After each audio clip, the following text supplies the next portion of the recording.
Oh, we're live. I was like, what am I?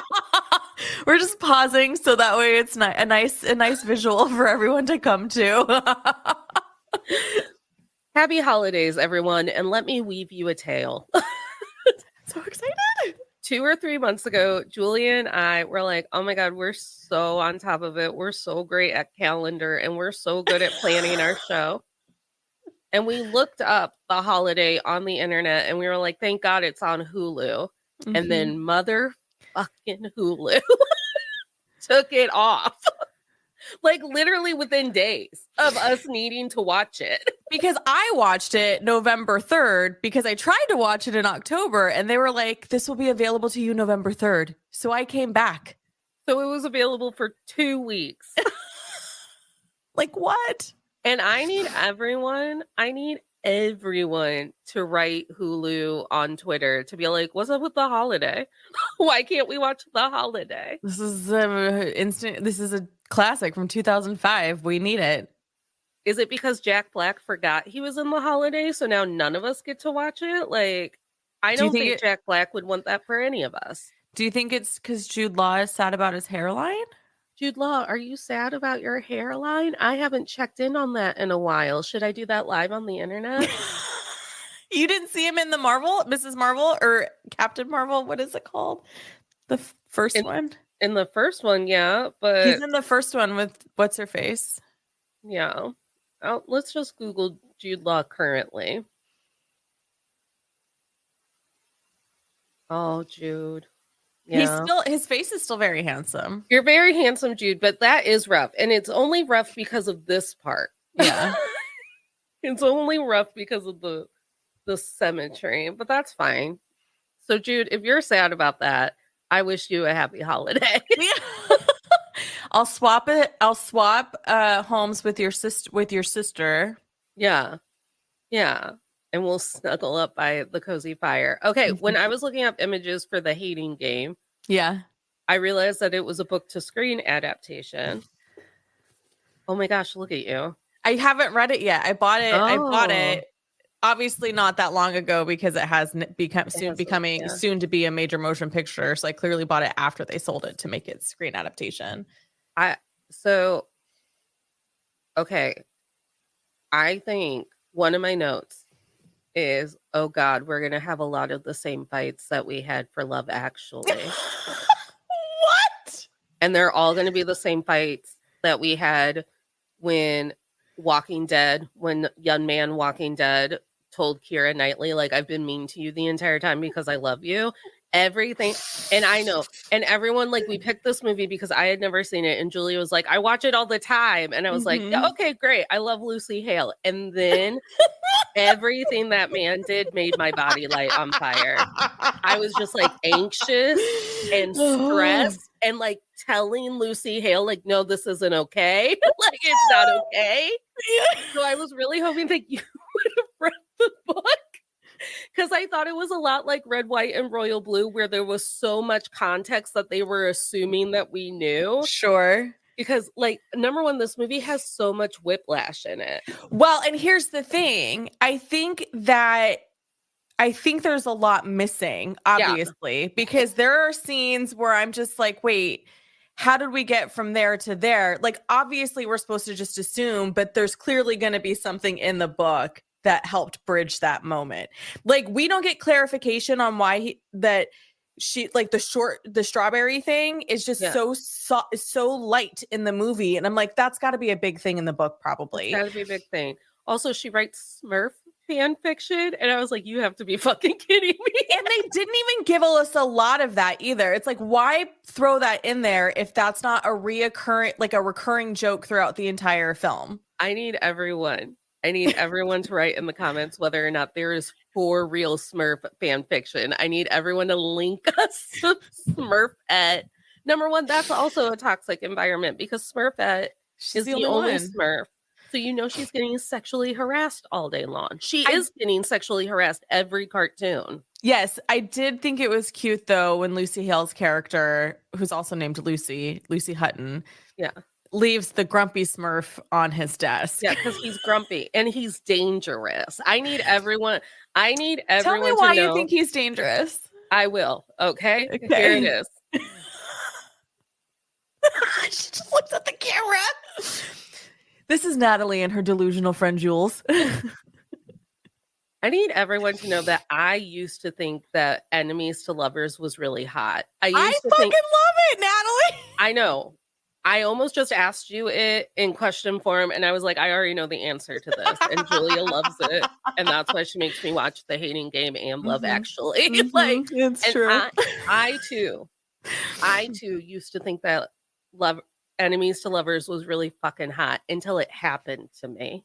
Oh. Until it happened to me. And then I realized, I was like, no, this is the most dangerous trope. This is the most dangerous trope because it's such a whiplash. Like what happens in the movie. This movie spans maybe 3 weeks. 3 or 4 weeks, yeah, because we get right before Thanksgiving to right before Christmas. Yes. And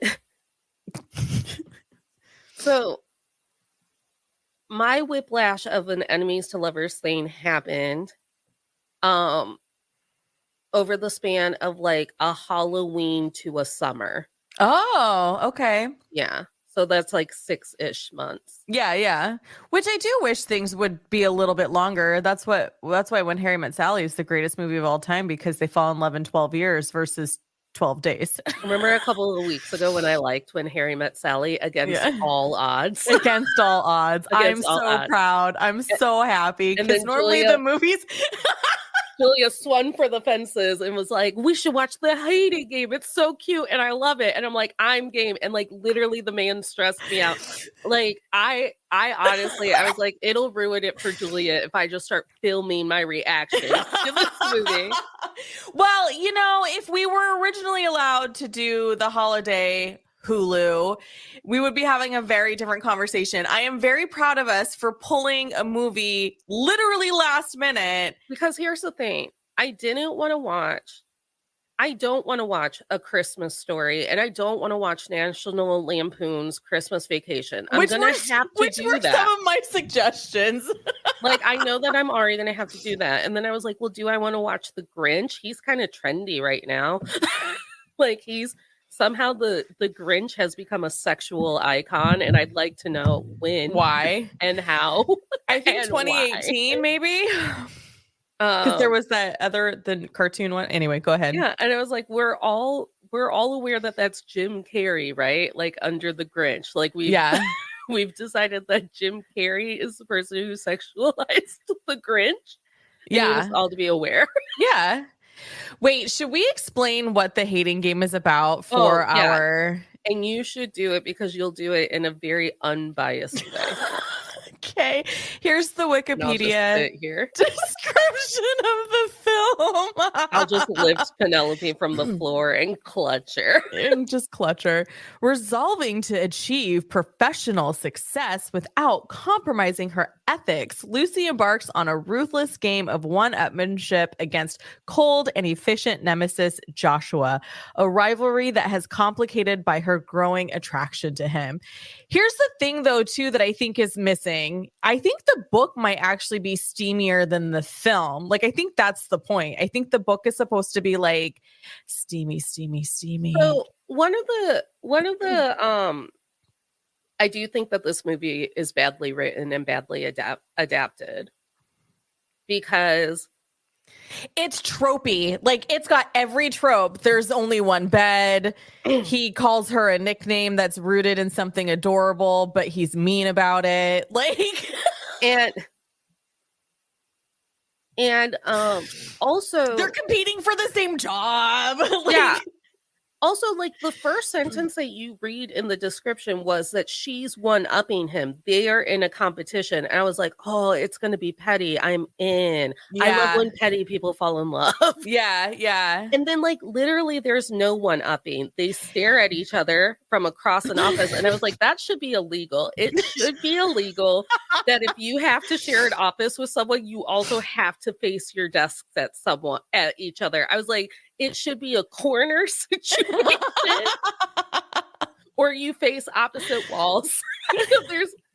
This should be illegal. I love it. Well, and that also makes me kind of wonder too. So, like, the actor who plays Joshua, I find him to be very attractive. I also found him to not be very good in this movie. No. Because is he good in other movies? I Are you don't going to know. tell me I've never you've seen seen him him in other I've movies? never seen him in anything else. I only know him from this film. Okay. And All right. I really struggle because if it sounds like you're reading a script, I can't hang. Yeah. But then they do the thing that suckers like me love, which is, okay, so he's been reading his lines like he's reading for 10 minutes. Now let's put him in something very, very tight. So it's a distraction. Or he takes off his shirt. Or let him take off his shirt, or have him like manhandle Lucy's butt. So that way it's like, here's a sexy, steamy moment. Like, this is why we hired him. Don't forget. This is why we hired him. We didn't hire him because we thought he was the next great actor. No, we hired him because look at this body. Because look at how big that hand is. It's going to be able to take a whole lot of you in it. And let me tell you, like, the movie really did lean heavily on, these are two very attractive people who want a bone. And I'm like, I'm in, but you have to start delivering on the story that you're trying to piece together. Because there wasn't enough of the steamy. Like and again, I haven't read the book yet, so I'm going to make it a priority to read it.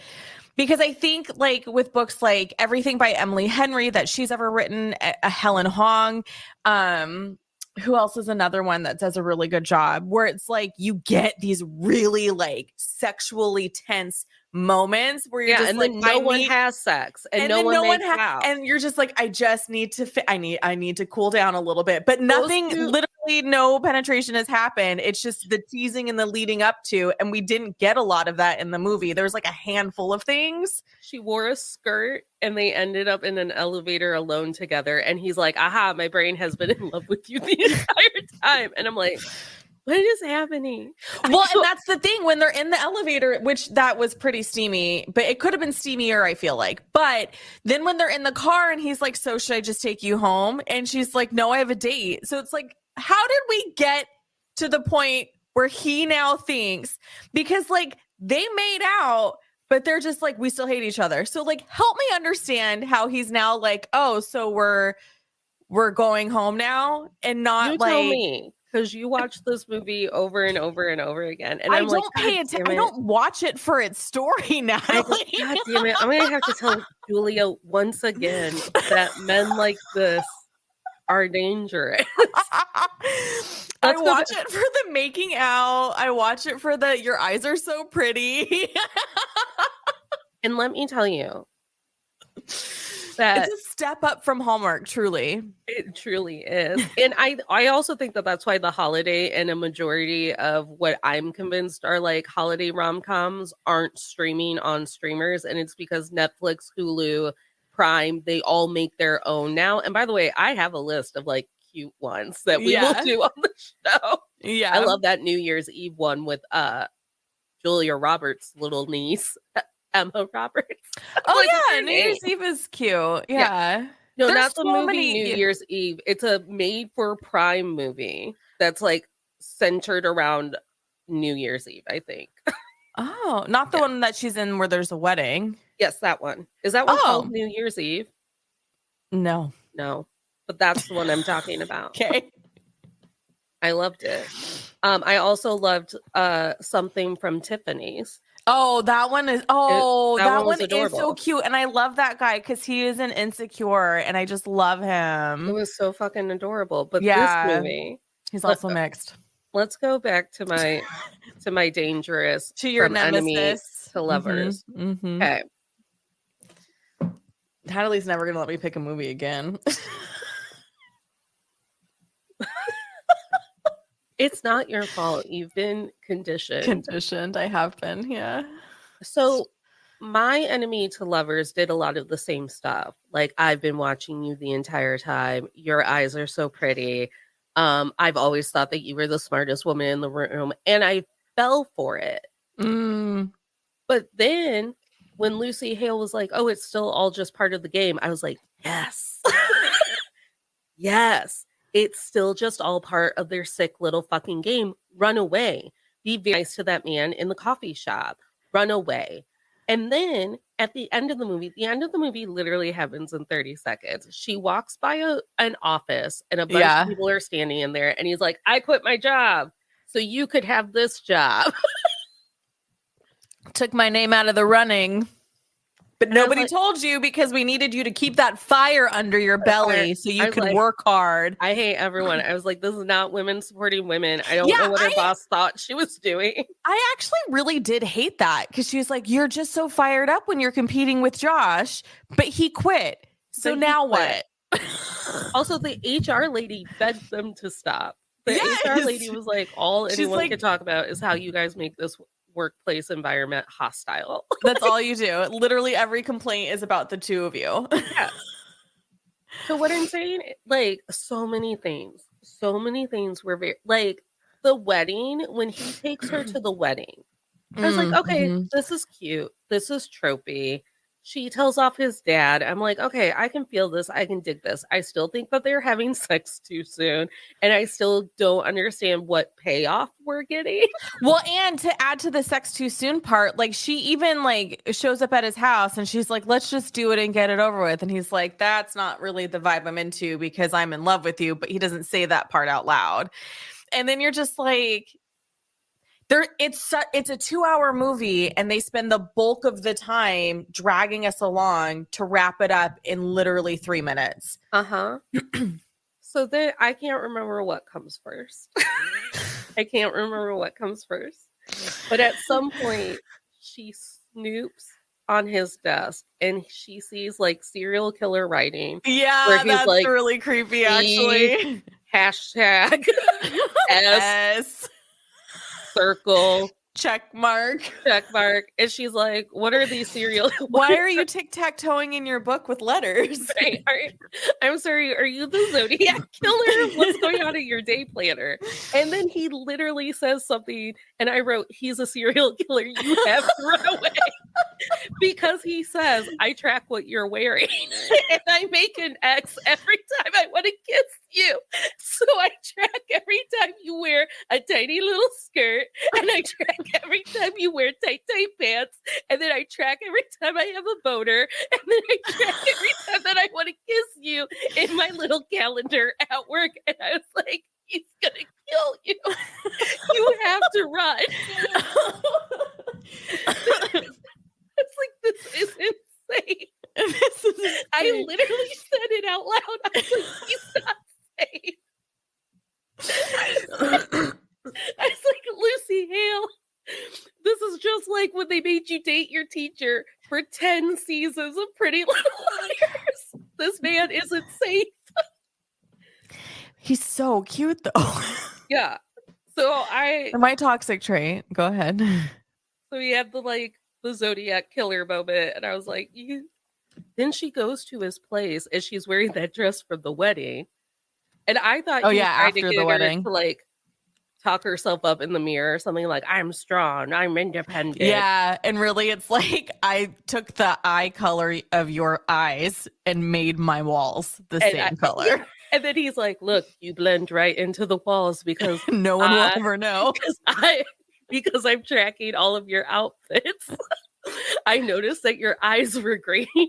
So I painted my walls the exact fucking shade of green because I've been in love with you this whole time. And I'm like, he is not safe. You're not making it out there. I was like, did Julia give me everything I could ever want? And we're actually watching a Christmas horror movie because I love them.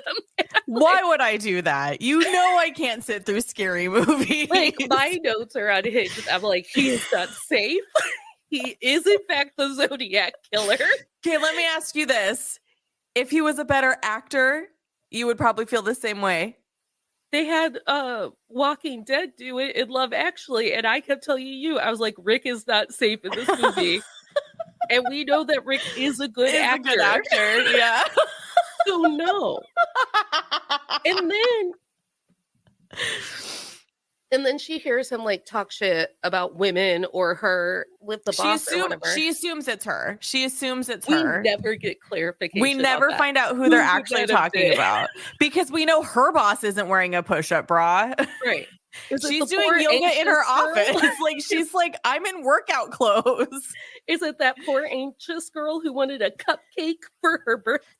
Like, Is it the woman who never does her own job? right.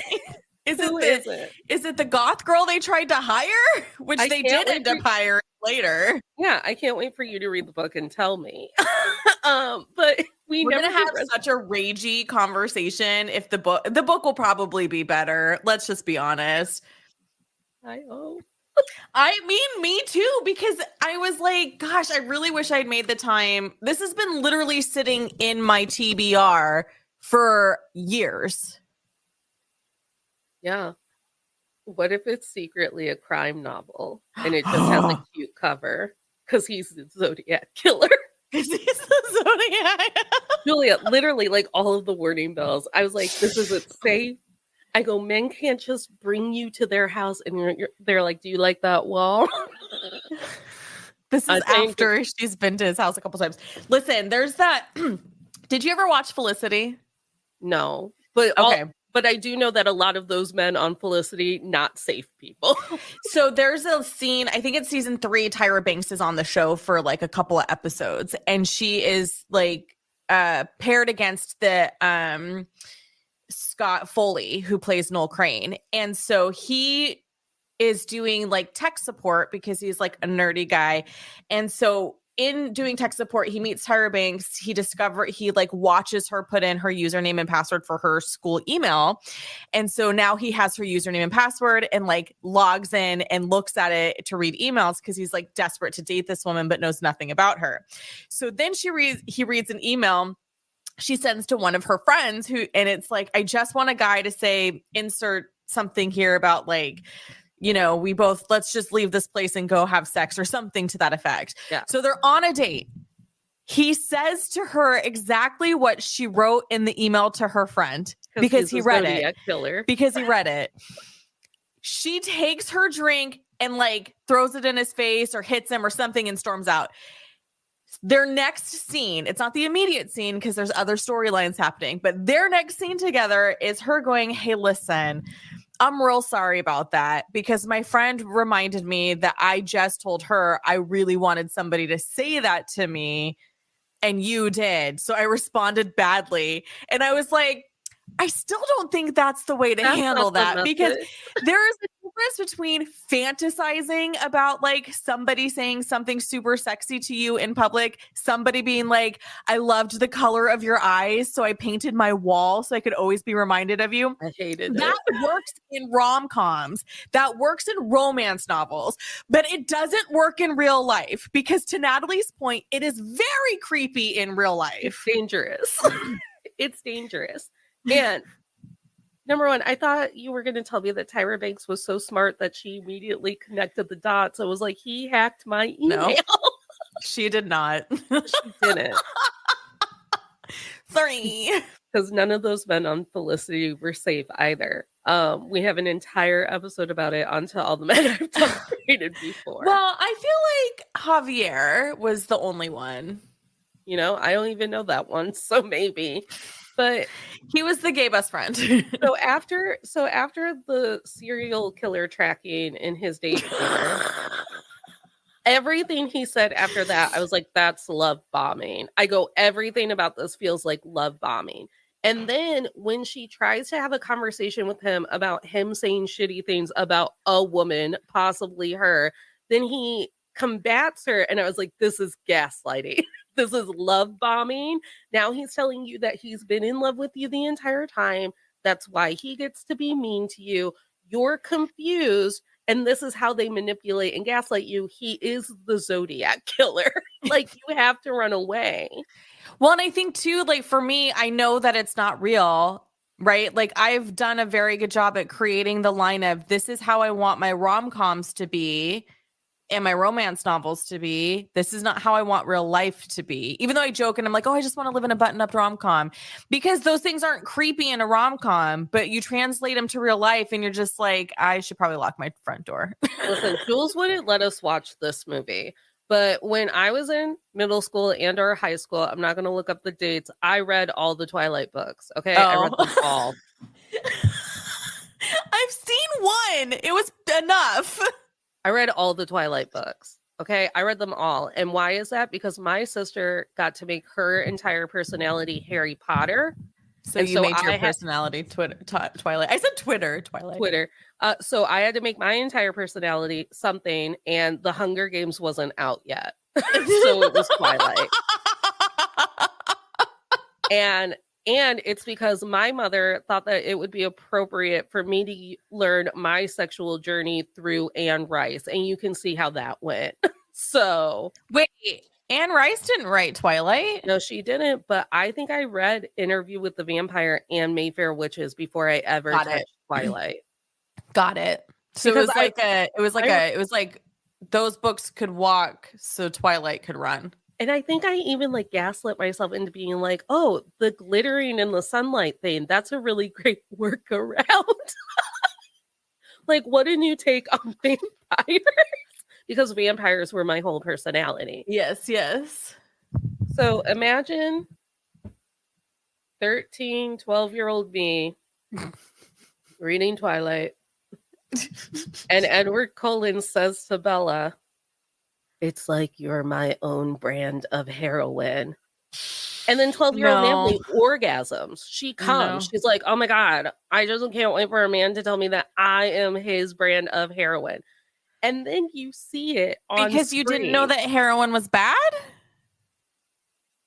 So in my codependent brain, I was like, yes, no, that's how much you want men to love you. You want them to be addicted to you. You want them to not be able to have enough of you. You want them to always have you be an arm's length away from you because they're addicted to you.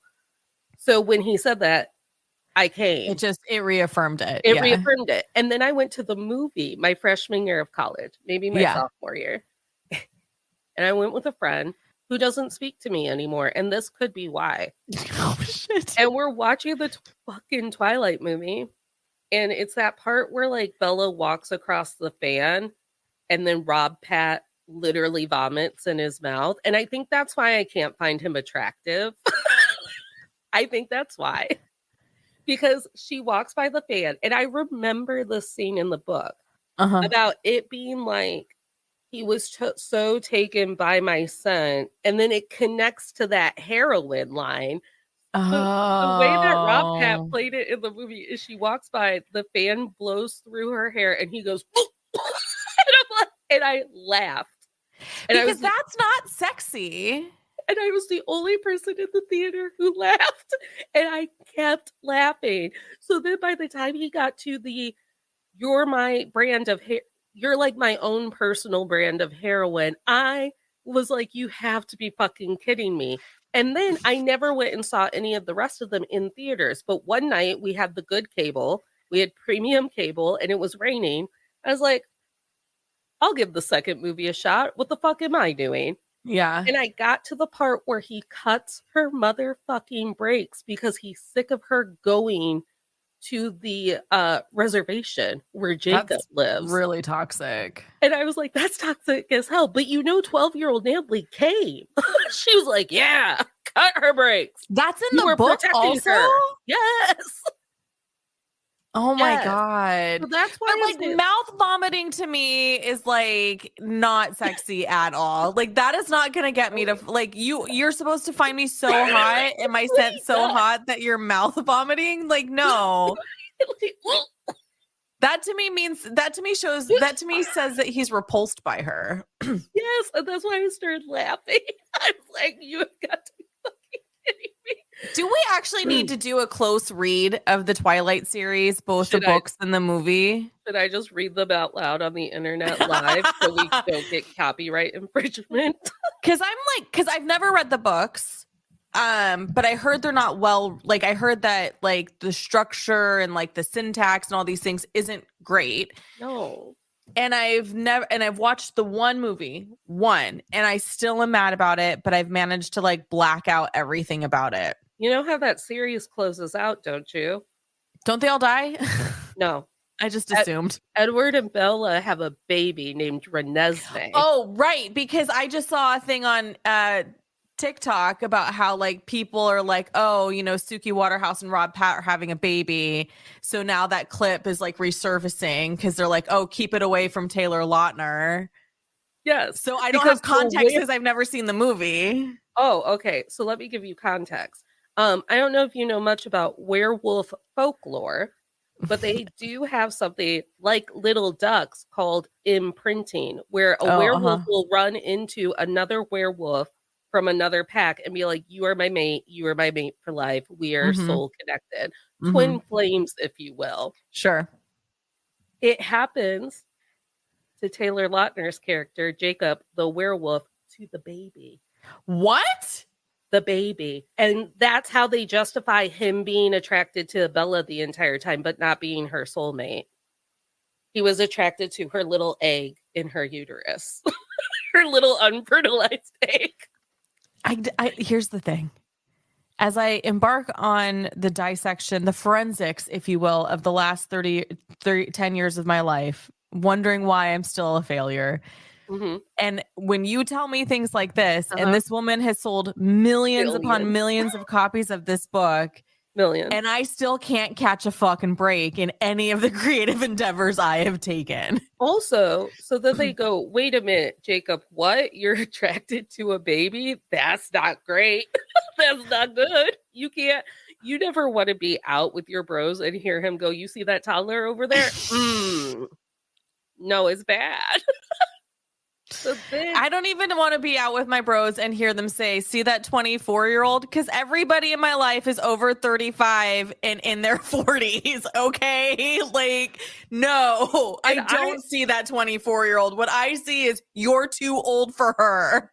I need Taylor Lautner to know that I love him, and this was a crime that was done to him too. He's such a little cutie patootie. I love watching him on late night TV. I love watching him. I cried when he showed up at the Eras tour. I cried when he did his like front tuck or like yeah. Showing up at the Eras tour was such a boss move. Was such a classic move. Like that. He like that's a stand up guy. He's not my ex, but I picture him every time I sing Back to December. Yeah, and Back to December is my favorite Speak Now track. Yeah. It goes hard. And so to try and justify it because they're like, Jacob, that's not great. You shouldn't be. That's an infant. That's a literal baby. Stop it. So creepy. He gets like all Taylor Lautner puffed up. And he's like, it's not like that. It's not like that when they're little. He's like, because grown-ups imprint on children all the time. And what ends up happening is like you're their really good cousin brother, and then you get to fuck them when they're older. And I'm like, it's still bad because now we know about grooming. Maybe I don't want to do it. It was written down in print, everybody. We know. You had to type it out. You had to type it out and then read it out loud and then send it to an editor. And then an editor went, bet, and printed that book, and it sold millions. And these types of men are dangerous. So I just feel like also it's very telling about where we were in the world at the time of its release. So these men are dangerous. And here's the thing, they could varying degrees, because I feel like there is a little bit less danger with I painted the wall the color of your eyes versus I'm attracted to the egg in your fucking uterus. And yet my body has the same fear response, and that's my right as an American woman. It is, absolutely. Absolutely it is. You are 100% correct. And I do think that they could have made me sold on this if they had removed the Zodiac killer parts, if they didn't have him like tracking her, if they didn't have him. Today she's wearing a very tiny skirt with no panties. A tiny skirt, and I had 3 boners, and I wanted to kiss her 5 times. I hate it. What are you doing with that data? Run away. He's gonna make a presentation at the end of the year. He's got PowerPoint. He unlocked the layers of PowerPoint that no one else understands. It's full of dick pics. So he can do a whole presentation on why he and Lucy need to date. Oh, Mario. Hello. Hi, Mario. It's just him in New York and Company or J.C. Penney's like work slacks. But he's clearly hard, and it's like that's the watermark on all the slides. Like, well, she does it too, though, because she's like cornflower blue, true blue, white, gray, window pane. That's not the order she says it in, but she does it too. Well, yeah, because he only wears like differing shades of charcoal. Yeah, that's true. I mean, so if they she's like, and then when she's delirious with the fever, she's like, gray, window pane, true white, cornflower, true blue, and he's like, huh? And honestly, it's all because of how that office is set up. And I would like to go back to my original statement, where if you have to share an office with someone, it should be illegal for them to set up your desks to where you're just staring at one another. Yeah, I don't want my back to any entry points, though. You know what I mean? Then, Julia, you have to fight for the death for that positioning or whatever. But to like, that was Zodiac killer behavior to have to sit every day at work and stare across and make eye contact with someone else who is just trying to mind their own business. Right? Oh, it's Krampus Day. I should have made you watch Krampus. My favorite Christmas deity. I would have died, probably. I mean, anyways, they could have won me back if they had taken out like the serial killer moments where he tracked her outfits and painted his home the exact shade of her eyes. His bedroom. I feel like that distinction makes a big difference. He's just whacking it off to her eye color. He's like, I need her as close to me as possible, so it's going to be my bedroom. Can't be the kitchen. And he's pressed himself against that wall. He's licked that wall. That there's been like a soft cry. I can't believe you right now. There's been a soft cry. He's masturbated on that wall. He had to scrub that wall before he invited her over. Do you want me to read you the back of the book? Hold on, I have a point. Sorry. And we're just not getting to it. Sorry. And if they had actually done the tit for tat thing to where I saw them interact and I saw them start to realize that the reason why they're so annoyed with one another is because they're the same person. Yeah. And they're attracted to one another. And whatever she doesn't have, he has, and all of it. Then I would have been sold on the love story at the end. And I would be like, oh, good. He quit his job and now no one has to worry about workplace sexual harassment. No, but you're right. Instead, it was full of serial killer bullshit. Well, because the point where like the build up to the point to where we get to the elevator wasn't enough for us to understand that they are the same, because they work so hard to show their differences, right? Like his space is gray, clean, sleek, not cluttered. Her space is like super cozy, totally what we think a book person's space looks like, right?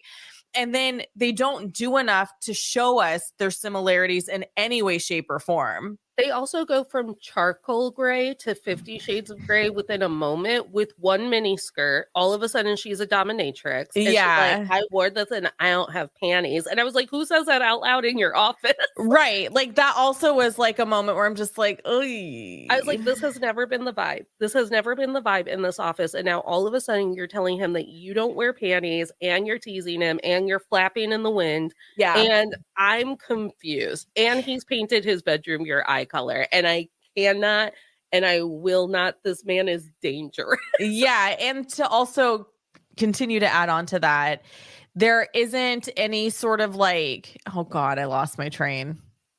Also, I don't like either one of them. That is a note in my outline. I was like, I don't like either one of them. I want her to run away from him because I do find him dangerous, but I also don't like her. Because she's also kind of just shitty and petty and then wants to use him as like a vibrator, but But then I also thought that him She's not whining. petty in a fun way, because petty Yeah. can be fun. There's petty, there's fun petty, and then there's petty where you're just like, this is really scary and harmful. Well, and then every time he would whine because she was playing the game that he set forward Mm-hmm. through years of them being shitty to one another, I was like, why the fuck are you whining? You've never written in a fucking company Christmas card and left it on her desk. I'm in love with you. It's you. I painted my bedroom wall your icon. Or like the flowers the next day, and she assumes it's Danny because the handwritten flower, and and then he doesn't correct her when she's like, "Oh, Danny sent me flowers," and he's like, and Yeah, you're and just he like, just that's sees. yeah, it's like, yeah, there were a lot of opportunities to sort of build more of that, like planting more of those seeds of like, hey, it was me. Because Like, hey, I do like you. Because it is kind of out of the blue. yeah, and the thing that like makes my body feel like I'm being bitten by fire ants Mm-hmm. throughout every time that man talks is because like it's one of those things where it's never enough, but you're also doing too much. And that's another way to gaslight you where it's like, I didn't want you to show up at my place. Why are you here? Yeah. And then you leave. And then he texts you the next day, I can't believe that you left. It's never enough, but it's also always too much. Yeah. There's another scene too, and it's quick because this time I actually noticed it. And I've seen this movie a billion times. Yeah. And it only came out in 2021. That tells you the state of my life. Where she's doing something and the camera cuts to him and he's looking at her and his face is soft and kind of filled with love, but it's quick. And so I noticed it this time and I was like, that's still not enough to signal to the audience that he loves her. Yeah. No, it is a badly done movie. To the point, I'm still like, gonna watch it. I love Lucy Hale. I've always loved Lucy Hale. I think she's adorable. Maybe she was the best Pretty Little Liar. I could never remember what I was pick. gonna say before. Go ahead. But in no way, shape, or form should you ever be watching a movie and go, wow, Lucy Hale is acting circles around these motherfuckers. Right. And I'm like, and she really, I mean, she's she the best is. part of that movie. Yeah, because again, like I said before, it feels like he's reading a script. There, the erotic dream scene also kind of felt out of the blue because there wasn't any sexual tension in their fight. To me, it didn't have the sexual tension in the fight to signal for her to have that sort of like steamy dream about him later. Well, and also they didn't build up enough of a like biting banter between the two of them to where I understood why she told him about the steamy dream to begin with. Because I do know that like sometimes your dreams be wild when you're angry or frustrated or whatever, and your brain's trying to like let go of some of that. But then for her to just be like, yeah, I had a sex dream about my coworker. What do you want? And I'm like, why would you even tell him? Like, right. Nothing about that made sense. The other kind of super tropey thing was the way they presented Danny. Yeah. I was really hoping that he won at the end of the day. I was like, this nice boy who isn't stalking you. And has been in love with her since the day one. But like the way that they style him, the way that they have him present himself, and I'm like, is Danny like that in the book? Because like he's really great on paper. Yeah. Yeah, and then all of the incels have a leg to stand on where they're like, women don't like good guys. They like guys who hate them. And it's like, well, it's because secretly the good guys hate us too. The nice guy hates us too. Like, I don't know. But yeah, the moment when he's like, I have a chart in my day planner and I track your outfit. That's it. That's it it's for you. my nightmare. It is my nightmare. Also, you know that my new rule is if you meet your partner's dad and that man feels entitled and privileged to be awful, to hit on you, to be mean to your partner's wife in front of you or whatever, and you look at your male partner and you can see that he's bothered by that, but he's never worked through it, you have to run away. You have to run away because you're next. Like, you're next. Well, and men aren't really taught to work throughout their emotions. They have to be dependent on women. And that's not me saying it as a justification. That's just me stating like men are dependent on women to process their emotions for them. And that's the problem. Yeah. You have to be like, that wedding would have made me go, and I have to go home, and I would have never seen the green bedroom, and I would have gotten to live my life. Not having my entire, like, I was like, Natalie, you wouldn't have fallen in love with him if you hadn't seen the green bedroom. It bothered me so much. I was like, you have to run away. You have to run away. I was like, you have to leave. Why isn't she running away? Because he's a foot taller than her. She takes 3 steps in the way that he takes half a step. Right. I was like, oh my God, she's dead. She's dead. She's so little compared to him. Like, she's a solid foot shorter. I'm making a lot of jokes, but this is how we talk about serial killers. Like, he was always nice, and he had a puppy around, and he named that puppy after her, and then all of a sudden she was dead. And so was the puppy, and then he got another puppy to name after the next victim, and we never caught on. It's like in the episode of Full House where that woman that Jesse used to date, but Danny's now dating, has a puppy that she named Jesse. Uh-huh. Yeah, I'm like, run away. You have to run away. You have to run away. Because, like, honestly, I was like, that's going to be evidence in a CSI episode. They're going to be like, we found a day planner where he was literally tracking her entire wardrobe and marking boners. and I'd be like, yes, sir, please arrest him. Dangerous. You should have seen me, because, like, I put down my Switch. I put down my phone. I just gave myself over to the panic. I was like, this doesn't feel good. I go, this feels like love bombing. This feels like manipulation. This feels like gaslighting. He's hot. He's cold. He screams at her because she's trying to play by the new rules. But he's like, no, I want the rules from 3 days ago. And I'm like, and it all happened in a 3-week span. And I was like, you have to run away. I was like, was his bedroom always that color green? You have to run away. Run quickly. You have to. You have to. And I have to believe that in the book there's more context, and Hulu just went, nah. I have to believe. Because there were also parts of Red, White, and Royal Blue. I loved Red, White, and Royal Blue. So cute. But the entire time I was like, this is moving too quickly. Yeah. One of them is coming off as predatory because of how quickly this is moving. Yeah. And they've never had conversations before, and now you're inside someone, and I don't understand. And there has to be more context in this book, and I should really read this book because I am enamored by these two. And I haven't read the book yet. That's on me. I have 2 copies, actually. One's a collector's edition, and one is the one that I read. Well, the collector's edition has an extra chapter. It's so good. I hear on one of the days that I'm visiting, the reading salon is happening. So there we go. It's true. But in this book, I couldn't get past it. I was like, no, he's too volatile. And we have, so. But they have him painted to not be. So it's like you're pointing out, it's volatile in disguise, because he is pretty even throughout the entire movie until she's like, hey, let's just bang it out and get it over with. And he's like, and get the fuck out of my house. Right. Now I'm insecure, baby. And I've been to therapy. So I've seen the feelings wheel, where every feeling is just a secret feeling in disguise. I've seen it. They used it on Married at First Sight that I binged over the weekend. Oh, I love that.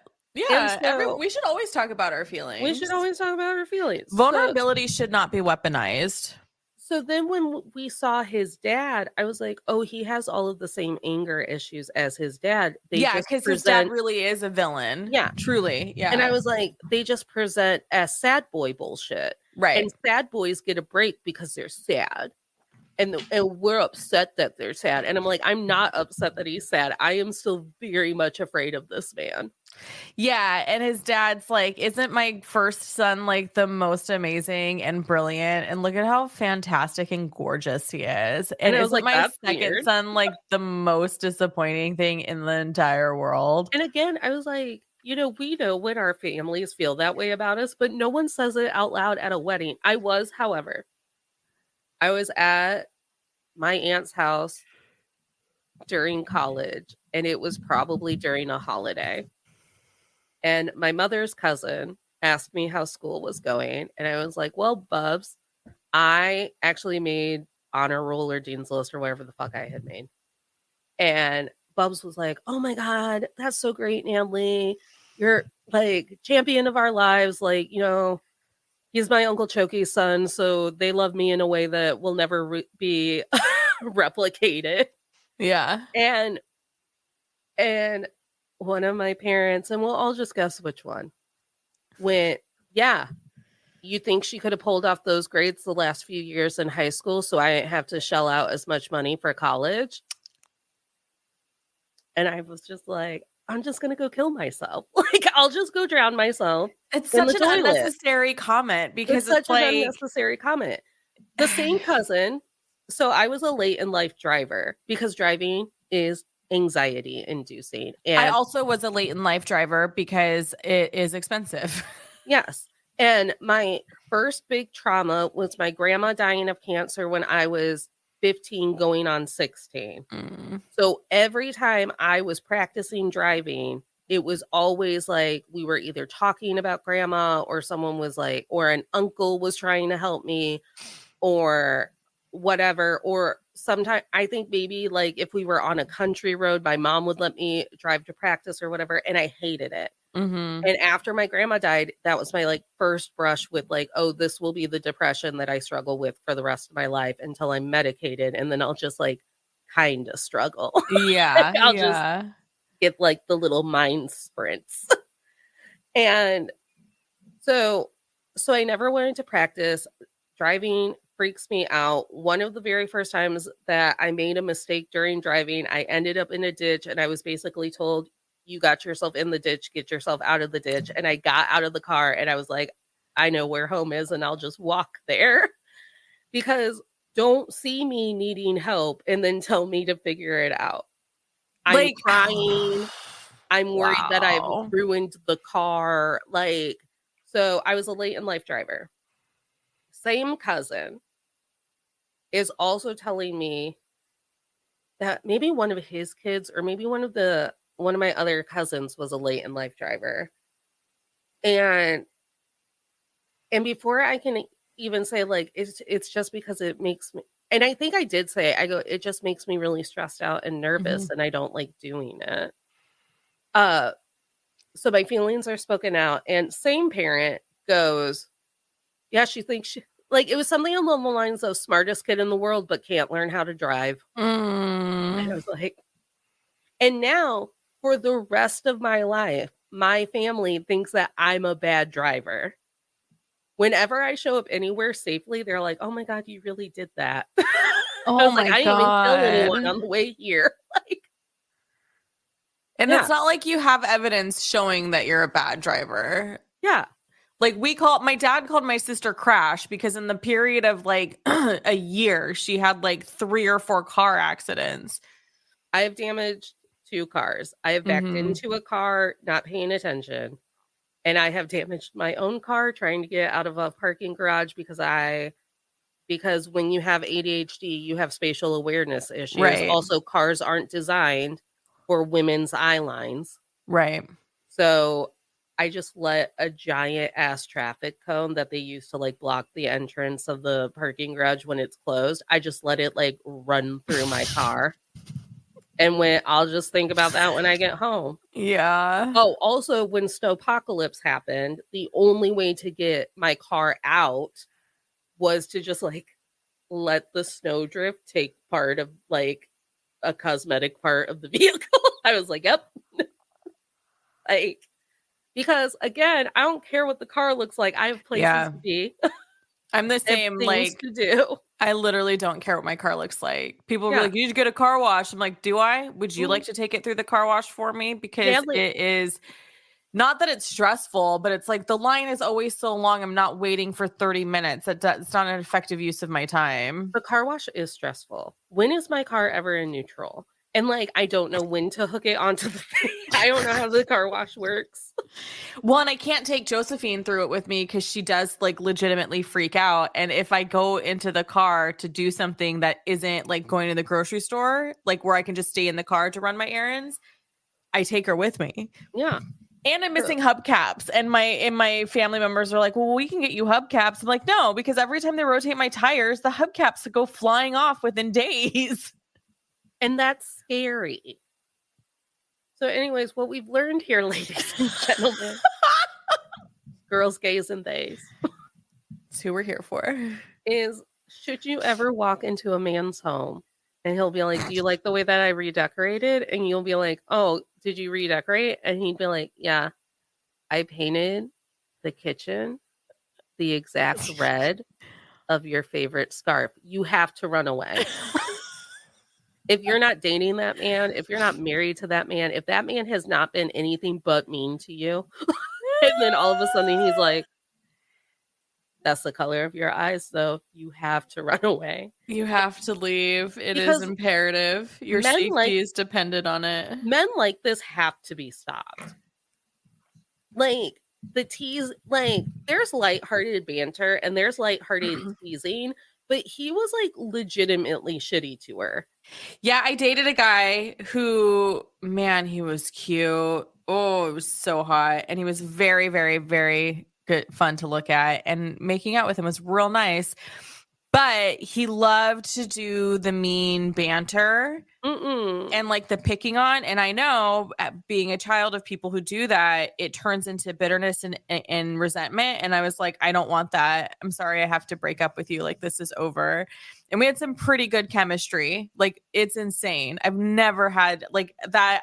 That was some pretty intense chemistry I've ever experienced. And he was like, I can't believe you're going to walk away from this because in 20 years, you don't want us to hate each other or some shit like that. And I was like, yeah. Yeah. Sorry, your personality sucks. I just don't want to be like teased like that every day, all day. Like, it's exhausting. When some of my younger cousins went to college and they thought that freshman week, the week where you make all of your lifelong friends for college and you have theme days and whatever, was bullshit and they didn't want to go. An adult in my life was like, you know, maybe we really should have shielded you kids from the sarcasm, because you guys like literally think everything is bullshit. I go, no, like my first instinct is this is bullshit. And I've had to like rewrite that code and learn how to enjoy things. Same. I mean, I think I told you offline. I was like, I think that I am the problem because the whole time I was participating in something, I was just heckling in my head. And I was like, you know what? Yeah. You need to stop. It's fine. Like, there's no reason to be heckling. Why are you heckling? And I was like, oh, Jules is going to once again share a movie with me that's important to her. And she probably read the fucking book. It's not that important to me. He's hot. And then I'm going to have the story. Like, Julia, men are dangerous. I feel like you're always having to tell me this, though. Like, well, stop making me. Like, I didn't have a panic attack when Steve Buscemi was shooting a gun in space and had space dementia. I was like, Steve Buscemi, you quit it. Well, it's not like he was trying to like convince like the lady scientist to marry him. Right. It's just he just saw a robot. It was like, I will play with that robot. Like, I just feel like okay, here's the thing, Natalie. I apologize. He was also so bad at acting. Yeah. So that also made me mad. I was like, you're not even good at manipulating. You're not even good at this. I do wonder though if that's who he is all the time. Like, I made a comment to somebody. I said, I really want to see Anyone But You, but I'm really disappointed because I don't think Sydney Sweeney is a very good actress. I'm obsessed with Sydney Controversial opinion. That's literally what I said. I said, controversial opinion. I don't think Sydney Sweeney is a good actress. And literally 10 people were in my DMs and they're like, she's not. And it's like, okay. I was like, okay, I don't know. She keeps getting hired. She's fucking gorgeous. And You know what it is? This is why I'm obsessed with her. The new trend is to be serving a lot of cunt at all times. And yeah. Sydney Sweeney serves cunt just by like glancing at you. And you're like, I don't know what I did, but I'm sorry. Like, I don't know. So maybe she should invest in doing pantomime instead. Because like I watched the trailer of that movie and I'm like, oh, Glenn Powell saves this movie. Because he's like so invested in being that guy. And then it sounds like she's reading a script. See, I think she's so good in Euphoria for whatever reason. I've watched the first half. I'm like 2 episodes from being done with season 1, but like taking in season 1 in a binging manner was so much that I'm still like, it's a lot for me. You know, my emotions. It's a lot. Anyway. Yeah. The way that you feel when watching Euphoria is how I felt while watching that man try to convince Lucy Hale that he was in love with her and that everything was fine. Well, everything is not fine. I will read the book and report back. Yeah. I mean, as we know, we don't have to redeem men to Natalie. They can just remain dangerous. And but I'm still curious because there's gotta be stuff that was deleted that they were like, oh, that doesn't matter. But then you're like, no, but then my neck hurts from whiplash. Right. I need the author to weigh in. I need the author to be like, yes, they did ruin my book. Like they did a hack job. Authors would never. I know they would. Because you make a lot of money once your movie gets adapted. Yeah, I wish they would, but they would never. And truly they pretend wish they to would. Give you like producing credits and writing credits, like oh, they were involved, wink, but they're not. It's name only. It's so. But I did learn from doing our Heartstopper episode, the gal who wrote the graphic novels, or the person who wrote the graphic novels, wrote the scripts. Good for her, Alice Oseman. Yeah. Osman, Osman. Mm-hmm. You know who you are. I'm fucking obsessed with you. I don't remember who it was. Yes, I do. It was my friend Deanna. No. It was someone else that I was just out to dinner or lunch with. Because you're popular. Because I'm so popular. I have too many friends to keep track of. But anyways, someone just all over my face. Someone somewhere backed me up on how Nick should have been a big dumb oaf the entire time. Someone backed me up and I was like, I will die on this hill. I will die on this hill. And if you don't know what we're talking about, you need to go to the Jelly Pops Book Club, wherever you find your podcasts, and listen to the Heartstopper episode. Like that Sweet Baby Angel did a fine job, and like that show should be winning awards, but I deserved a Heartstopper. Oh, maybe it was Sam. I deserved a Heartstopper where Nick was a big dumbass oaf the entire time, because it's part of the story. Yeah. It's part of the charm. I can't wait for volume 5 to release. I'm so excited. But anyways, that's what I should have told people I wanted for Christmas, and then I would have gotten 16 copies. We've run a little long. Whoopsie, because we haven't done one in a while. I hope we actually talked about the movie. I think I just went into, so I had a panic attack. No, I think we did talk about the movie, and you know what? I think we did a great job at analyzing it. Yeah. Yeah, let's write a thesis based on this conversation alone. Like, if someone wants to get their PhD off of what I have to say, you let me know. But that type of man be dangerous, and I'm so tired. I've also, not personally, but I have been getting a lot of information lately via Married at First Sight and the personal people in my lives about men who have duped and used like love bombing and gaslighting and telling you that everything's okay and it's all a big dupe. So maybe it wasn't the Christmas to watch the hating game. I mean, that also could be real and true. I always worry about like that kind of stuff because I am a skeptic when I know I'm like, oh, I love love and love is my favorite thing and I want my life to be a bottle up rom-com, but there is a graveyard of men who will tell you how hard it was to break through this brick wall, cement wall. And if you're out there wondering, why, Natalie, what was the last rom-com that made you squishy on the inside and in your pants. It wasn't a rom-com, it was a dark comedy, and it was Saltburn. Saltburn's so good. I was fucking raring to go the entire time of Saltburn. I was like, this is dark. This is fucking weird. I was talking with a friend about it because Jacob Elordi is going to be the new whatever for Twilight. Edward. And my friend who I was talking to about this loves Twilight. It's her Roman Empire. Yeah. And so she was like, I just don't see it from the pictures. I was like, ma'am, go see Saltburn. Because Saltburn. Emerald Fennell gives us the thirst traps of that young man.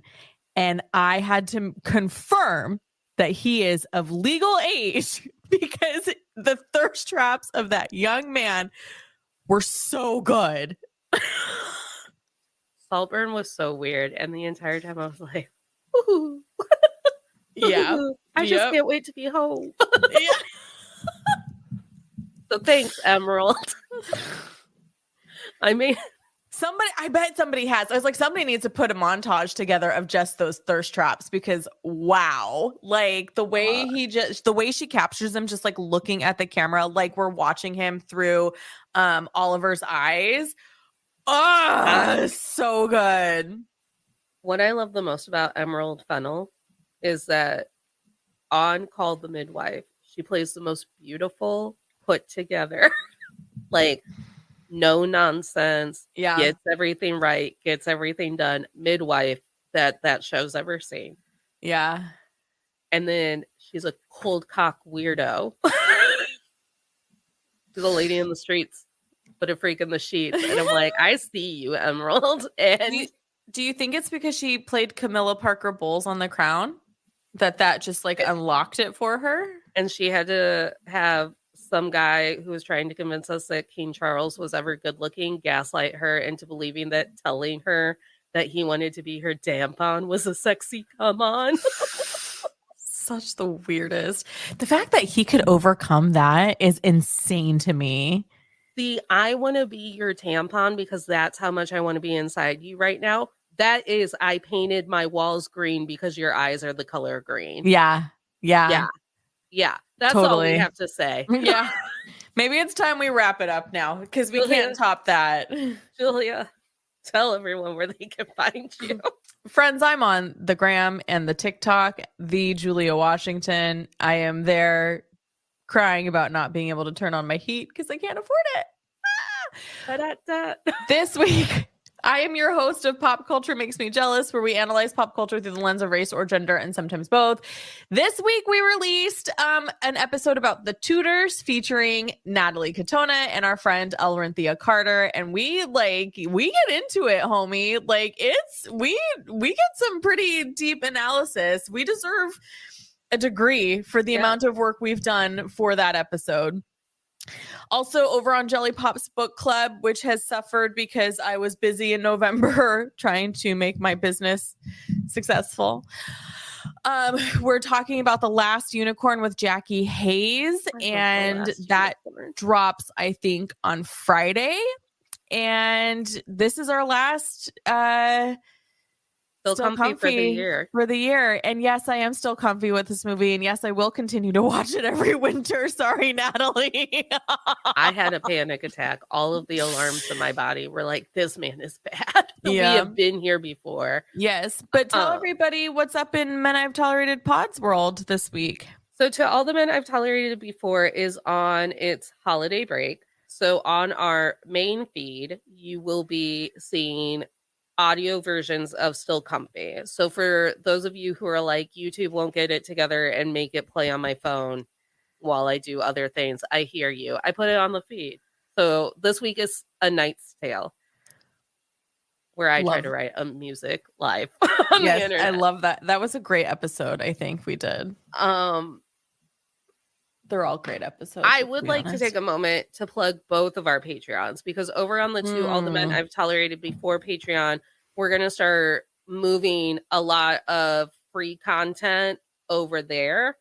And then we're starting a new series for our highest tier Patreon members, which is called The Misogyny Meltdown, where let me tell you, I really hold it together on when I'm live on the internet and live on a mic with a person, believe it or not. This is me being like, "You're a professional. You're a professional. You're a public figure. You can do this. People are gonna hire you." So, the misogyny meltdown will be where I lose my mind, and it will take a different form every time I release something for that series. So currently it's free for everyone, and it's the Misogynist of the Year award, and voting is currently open for what pop culture icon was the biggest asshole this year. Right now, the top contenders are Justin Timberlake, the entire Spears family, and Dax Shepard. They are followed closely by Darius Jackson and Tom Sandoval and Cody Brown. And Chris Pratt and Joe Jonas, you two are big enough losers that no one's even voting for you. Because it's just expected at this point. Right, because people are like, I don't even know what they did this go around. Like, they're just in there forever. So that's all happening on Patreon. It's free. It's a free app. It's a free follow. It's just another social media platform. I don't know about everyone else, but my Instagram has been glitching like fuck all this month. And Patreon don't do me like that. And you're going to want to watch both of our Patreons coming up, because this week and this week only, starting on Sunday, Julia and I will be in several rooms together in physical proximity of one another. Yes, we're going to be making a lot of content. You don't even know how to hang. And there will be other guest roles coming in on our content, because we are seeing a lot of our tried and true favorite people that we've met through podcasting and other people's content and books. Yeah, I'm so excited. I can't believe it's already, like, it's gonna be, like, I'm so excited. Sunday, that's when I fly out. So everyone, remember out there for this holiday season, if one day he's painting his room the color of your eyes, and the next day he's calling you a dirty little twit in a push-up bra, but then also telling you that was fine and he's super sexy, that's gaslighting. That he isn't wasn't love. Talking about her. We don't know who he was talking about. They didn't tell us. I bet they tell us in the book. I am assuming that he was just going along with whatever his boss said and maybe secretly recording him, but we never know. We don't know. They don't. Yeah, New York. You don't have. It's not. You don't have to have consent from the other person to record them. So maybe he was doing that. We don't know. Julia's going to read the book. I can't deal with another panic attack. But most importantly, stay cozy, stay comfy, and we'll see you in the new year. Yay! I'm so excited. Bye, friends. Gaslighting sucks.